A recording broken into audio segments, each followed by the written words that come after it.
కొంచెం కూడా కనుకరించకపోగా దాన్ని తీసేయంగా నేను ఇలా పడుకొని కాళ్ళ మీద మొక్కల మీద నేను నా పిల్లలు కూర్చొని అడుగుతున్నాము. అంటాడు అక్క, అంత దూరం నిల్చొని అంటాడు, దాన్ని వెయిట్ చేయి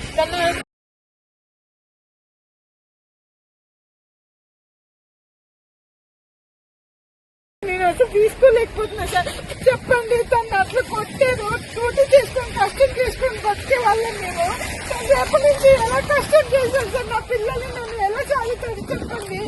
చాలా చాలా బాధేస్తుంది. సర్జరీ చేయాలి, 80,000 వేసేసారు సార్. వేసేసారు. నేను అక్కడ ఉండగానే మా అమ్మ, నేను, నాన్న, నా పిల్లలు ఇట్లా మొగలు పైన కూర్చొని బతిమాలుతున్నాం. ఎందుకు సార్ కొట్టకండి సార్, ప్లీజ్ సార్ కొట్టకండి, మామయ్యకి కూడా కొట్టకండి. మామయ్య అందరి ముగ్గురిని కొడుతుంటే అన్నాను, బీపీ షుగర్ ఉంది ఆయనకి, ఆపరేషన్ అయింది, తన్ని కొట్టకండి చచ్చిపోతాడు, కొంచెం చూడండి అని చెప్పి బతిమాలము. మేము ఇంట్రాగేషన్ చేస్తున్నాం, ఏం కొట్టట్లేదు అంటే మాకు వినిపిస్తుంది.